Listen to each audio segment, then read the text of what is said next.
जय हिंद दोस्तों। देखिए आज दोस्तों हम आपको एक ऐसी सरकारी वैकेंसी बताने जा रहे हैं। यदि दोस्तों आप इसका तैयारी कर लेते हो अभी से और बहुत जल्द इसका अप्लाई भी चालू हो रहा है तो दोस्तों आपके हाथ पे एक बढ़िया सरकारी नौकरी पक्का रखा हुआ है। और ये नौकरी कुछ है ही इस तरह का कि आप इस पे सिलेक्शन ले सकते हैं। आपके सिलेक्शन होने का चांस दोस्तों इस पे 90% चांस है कि यदि आप मेहनत करोगे तो आपका पक्का सिलेक्शन हो जाएगा। इस पे दोस्तों ज्यादा कट ऑफ वगैरह भी नहीं जाएगा। तो इस वैकेंसी के लिए आपको डेफिनेटली तैयारी करना चाहिए। केवल 12th पास योग्यता है। और इसका सबसे बढ़िया बात दोस्तों मुझे ये लगा कि इस पे आपको केवल 3 टॉपिक कवर करना है। ठीक है, आपको केवल 3 ही टॉपिक पढ़ना है। इस पे इंग्लिश वगैरह पढ़ने का कोई टेंशन नहीं है, हिंदी वगैरह पढ़ने का कोई टेंशन नहीं, केवल 3 टॉपिक पढ़ना है, आपका इस पे नौकरी हो जाएगा। तो केवल 3 सब्जेक्ट पढ़ के आप इस पे बढ़िया नौकरी ले सकते हो। और इसका सिलेक्शन प्रोसेस दोस्तों बहुत ही सिंपल प्रोसेस है, बहुत ही आसानी से आपका इस पे नौकरी होगा। केंद्र सरकार का दोस्तों यानी सेंट्रल गवर्नमेंट का ये अस्थायी नौकरी है, तो आपको इसके लिए दिमाग लगाना चाहिए। ऐसा नहीं कि 2 साल 4 साल के लिए है, एकदम परमानेंट नौकरी है। और हाँ, इस पे arts background, science background, commerce background, किसी भी सब्जेक्ट में आपने इंटरमीडिएट कर रखा है तो आप यहां पर एलिजिबल हो, फॉर्म को भर सकते हो। सबसे पहले देखिए कि इस पे आपको दौड़ वगैरह कुछ भी करने की जरूरत नहीं है। दौड़ का आपको तैयारी नहीं करना है, आपका हाइट से कोई मतलब नहीं है, आपका चेस्ट कितना भी है आप यहां पर अप्लाई कर सकते हैं। कहने का मतलब फिजिकल से जुड़ा हुआ कोई भी काम आपसे यहां पर टेस्ट वगैरह नहीं करवाएगा। ठीक है, और इस पे इंग्लिश का कोई टेंशन नहीं है। बहुत सारे विद्यार्थी क्या होता है कि अंग्रेजी से भागते हैं, जैसे कि कोई एसएससी सीएचएसएल नहीं भरता, कोई सीजीएल नहीं भरता, क्यों? सिर्फ इंग्लिश के चलते वो बोलते हैं कि इंग्लिश उस पर पूछता है इसलिए हम नहीं भरेंगे। तो इस वैकेंसी जो हम आपको बताने वाले हैं इस पे इंग्लिश भी आपसे नहीं पूछेगा, तो इससे बढ़िया बात आपके लिए कुछ भी नहीं हो सकता। और बिना साक्षात्कार, इस पे इंटरव्यू का भी कोई टेंशन नहीं है। ऐसा होता है ना कि बहुत सारे विद्यार्थी सोचते हैं कि इंटरव्यू में ना जाने क्या पूछ देगा, मुझे बोलना ही नहीं आता अच्छा से, तो इंटरव्यू भी इस पे नहीं होगा। और बिना एक्स्ट्रा कोई सर्टिफिकेट, ऐसा नहीं है दोस्तों कि बिना मतलब कोई एक्स्ट्रा सर्टिफिकेट मांगेगा, झंझट वाला बोलेगा कि इसके साथ ये भी चाहिए, ऐसा कुछ नहीं है। आपका बस 12th पास होना चाहिए, आप अप्लाई कर सकते हो। वेतन दोस्तों 35,000 आपको प्लस सैलरी दिया जाएगा, जो कि केंद्र सरकार का दोस्तों लेवल 2-3 का आपको सैलरी मिलेगा और वेतन आगे चल के बढ़ भी जाएगा। ठीक है, और सिंगल क्वालिफिकेशन है, ज्यादा एक्स्ट्रा कुछ नहीं मांगा है। गुड जॉब प्रोफाइल होने वाला है, जॉब प्रोफाइल मस्त रहेगा और वेरी फास्ट ज्वाइनिंग होगा।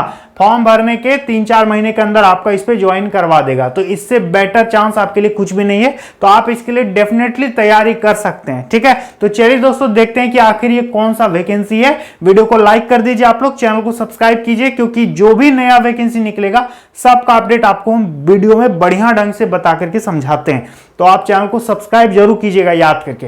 चलिए दोस्तों देखते हैं कि आखिर इस वैकेंसी का नाम क्या है और ये वैकेंसी कहां से निकल के आ रही है। ये वैकेंसी इसी मंथ अप्लाई होने वाली है। तो देखिए दोस्तों, हम लोग जिस वैकेंसी की बात कर रहे हैं वो वैकेंसी सीधे निकल के आ रहा है रेलवे की तरफ से। ठीक है, भारतीय रेलवे में दोस्तों आरआरबी एनटीपीसी की हम लोग बात कर रहे हैं। नॉन टेक्निकल पॉपुलर कैटेगरी का दोस्तों 9000 पदों पर वैकेंसी निकल के आ रहा है। टोटल सीट कितना है? 9000। ये जो वैकेंसी है इसका नाम क्या है? RRB NTPC. ठीक है, एनटीपीसी मतलब नॉन टेक्निकल पॉपुलर कैटेगरी। इस पे दोस्तों आप टीटी बन सकते हैं, टीसी बन सकते हैं, कॉमर्शियल क्लर्क बन सकते हैं। ठीक है, और यदि आपका ग्रेजुएशन होगा ना तो आप ऊंचा पोस्ट के लिए भी अप्लाई कर पाइएगा, जैसे कि गुड्स गार्ड हो गया, स्टेशन मास्टर हो गया, ट्रैफिक असिस्टेंट हो गया, ठीक है, कॉमर्शियल असिस्टेंट हो गया। इन प्रकार के तमाम पोस्ट के लिए भी आप फॉर्म को भर सकते हैं। लेकिन यदि आप 12th पास हो तो आप 12th वाला भरोगे और ग्रेजुएट हो तब तो दोनों वाला भरोगे, कोई दिक्कत वाली बात नहीं है।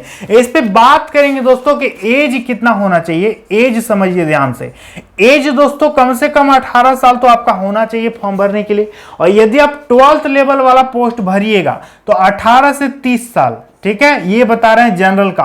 और यदि आप ग्रेजुएशन लेवल वाला पोस्ट भरोगे ना तो 18 से आपका 33 साल इस पे उम्र मांगेगा। ठीक है, ये जनरल का उम्र हो गया। यदि आप ओबीसी हैं तो आपका 18 से दोस्तों हो जाएगा 33 साल। ठीक है, इस पे भी 18 से कितना हो जाएगा? 36 साल। समझ में आ गया। और यदि आप SC ST होंगे तो 18 से दोस्तों यहां पर हो जाएगा 35 साल और यहां पर 18 से हो जाएगा 38 साल। समझ में आ गया। ओबीसी को 3 साल छूट मिल गया, यहां भी 3 साल छूट मिल गया। एससी एसटी को 5 साल छूट मिल गया, यहां भी एससी एसटी को 5 साल छूट देखने को मिल गया। और हाँ, एज आपका जो काउंट करेगा ना वो दोस्तों जहां तक लगता है कि 1 जुलाई 2024 से आपका एज यहां पर काउंट करने वाला है, ठीक ना। अब इस पे फी देख लीजिए दोस्तों, आपका फी कितना लग रहा है फॉर्म भरने में, तो आपको 500 रुपए पेमेंट करना होगा जनरल ओबीसी ईडब्ल्यूएस को।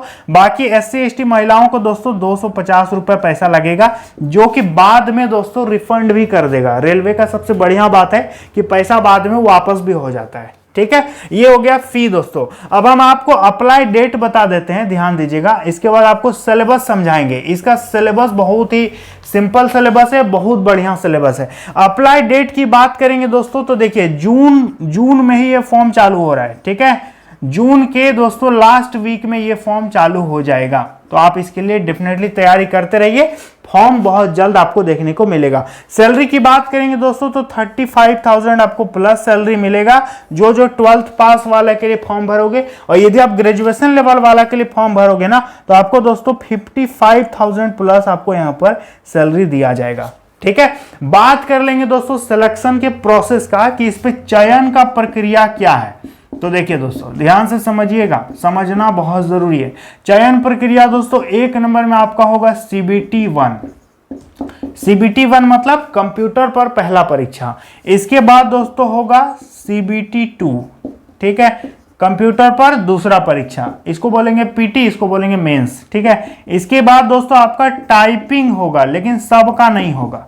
किसका किसका होगा, जो टाइपिंग वाला पोस्ट भरेगा उसका टाइपिंग होगा। ये टाइपिंग वाला पोस्ट नहीं भरोगे तो आपको CBT 2 से सीधा ज्वाइनिंग करवा देगा, ठीक है। इसके बाद दोस्तों आपका DV होगा। अब आप बोलिएगा कि सर आप मेडिकल तो बताए ही नहीं, तो मेडिकल दोस्तों नॉर्मल मेडिकल वो तो सब जॉब में होता है। मेडिकल में यही चेक करता है कि आप बोल सकते हैं कि नहीं, आप सुन सकते हैं कि नहीं, आपको दिखता है कि नहीं, यही सब मेडिकल होता है। ऐसा नहीं कि आर्मी नेवी जैसा मेडिकल टफ नहीं होता है, ठीक है। तो ज्यादा इस पे टेंशन वाला नहीं है, यही 3-4 स्टेप में आपका फाइनल प्रोसेस कंप्लीट कर देगा। अब हम आपको CBT 1 का सिलेबस समझाते हैं दोस्तों कि CBT 1 में आखिर किस किस टॉपिक से क्वेश्चन पूछता है और अभी से आपको क्या क्या प्रिपरेशन करना पड़ेगा जिससे आपका सिलेक्शन हो सकेगा। तो देखिए CBT 1 ध्यान से सुनिएगा, CBT 1 का जो सिलेबस है दोस्तों इस पे आपका 100 क्वेश्चन पूछेगा, 100 नंबर, ठीक है। 100 क्वेश्चन हो गया, 100 नंबर हो गया। इस पे समय आपको मिलेगा दोस्तों, समय मिलेगा 90 मिनट, ठीक है। और नेगेटिव मार्किंग 1/3 का नेगेटिव मार्किंग रहेगा। क्लियर है। कंप्यूटर में आपका परीक्षा होगा, ऑनलाइन होगा, ठीक है। अब इस पे दोस्तों 1 नंबर में आपसे पूछेगा रीजनिंग। रीजनिंग दोस्तों पूछेगा, कितना पूछेगा रीजनिंग, 30 क्वेश्चन रीजनिंग।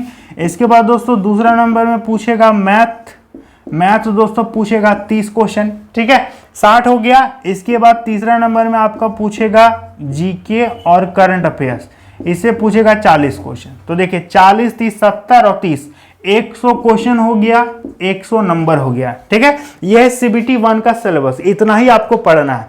अब आप बोलिएगा कि सर CBT 2 में कुछ एक्स्ट्रा पढ़ना है क्या, तो कुछ नहीं पढ़ना है CBT 2 के लिए। CBT 2 में भी यही चीज पढ़ना है, लेकिन क्वेश्चन थोड़ा ज्यादा पूछेगा। क्या पूछेगा, 120 क्वेश्चन पूछेगा, 120 नंबर, ठीक ना। यहाँ पर 100 क्वेश्चन था, यहाँ 20 क्वेश्चन बढ़ा दिया तो 120 क्वेश्चन, 120 मार्क्स हो गया। अब आप बोलिएगा कि समय सर बढ़ाएगा कि नहीं बढ़ाएगा, तो समय नहीं बढ़ाएगा, समय आपको केवल 90 मिनट ही देगा, ठीक है। नेगेटिव मार्किंग इस पे 1/3 का नेगेटिव मार्किंग रहेगा। इस पे भी वही सिस्टम है, इस पे क्वेश्चन आपसे वही पूछेगा, 3 सब्जेक्ट, रीजनिंग, दूसरा नंबर में पूछेगा मैथ और तीसरा नंबर में पूछेगा जीके और करंट अफेयर्स। इस पे इंग्लिश वगैरह कुछ नहीं पूछता है। रीजनिंग से दोस्तों देखिए यहाँ 30 क्वेश्चन था ना, यहाँ पूछेगा आपसे 35 क्वेश्चन, 5 तो बढ़ा देगा। यहाँ पर 30 क्वेश्चन था मैथ, यहाँ पर हो गया मैथ का 35 क्वेश्चन। और यहाँ पर जीके और करंट अफेयर्स 40 था ना, यहाँ पर पूछेगा 50 क्वेश्चन।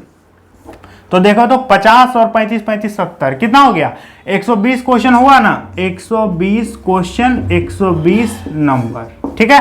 तो ये दोस्तों हो गया CBT 2 का सिलेबस। यही दोस्तों मेन है, ठीक है, यही मेन है, ये सिर्फ पास करने के लिए, इसी से आपका मेरिट बनेगा। क्या बनेगा?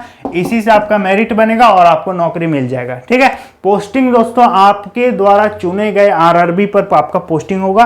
अब जिस भी आरआरबी से फॉर्म को आप भरिएगा ना, वहीं पर आपको पोस्टिंग कर दिया जाएगा। ठीक है, तो ये फॉर्म दोस्तों अप्लाई कब से हो रहा है? जून के लास्ट वीक में फॉर्म अप्लाई चालू हो जाएगा। तो आप एकदम तैयारी अभी से चालू कर दीजिए। ठीक है, क्योंकि आपके पास समय ज्यादा बिल्कुल भी नहीं है, ये वैकेंसी आ रही है। और 12th लेवल में दोस्तों इससे बढ़िया वैकेंसी, ठीक है, 12वीं लेवल का इससे बढ़िया वैकेंसी अभी फिलहाल कोई भी नहीं आने वाला है। ठीक है, यदि आप 12th लेवल का बेहतरीन नौकरी का तलाश कर रहे हैं आने वाले समय में, तो इसको छोड़ करके आपके पास कोई भी मौका नहीं है। ठीक है, सबसे बढ़िया और सबसे अच्छा डिपार्टमेंट की बात करें तो इससे बेटर कुछ भी नहीं है। तो यदि आप 12th पास हैं तो इसका फायदा उठाइए। आर्ट, साइंस, कॉमर्स सभी लोग भर सकते हैं। और यदि आप ग्रेजुएट हो तो सोने पे सुहागा है, अब ग्रेजुएशन वाला पोस्ट भी निकलेगा, उसको भी भरना, 12th वाला निकलेगा, उसको भी भरना। ठीक है, और तैयारी एकदम जम के करो और इस वैकेंसी को एकदम भरो। डेफिनेटली सीट जो भी निकलेगा थोड़ा बहुत कम ज्यादा हो सकता है, वो हम आगे वीडियो में बता देंगे।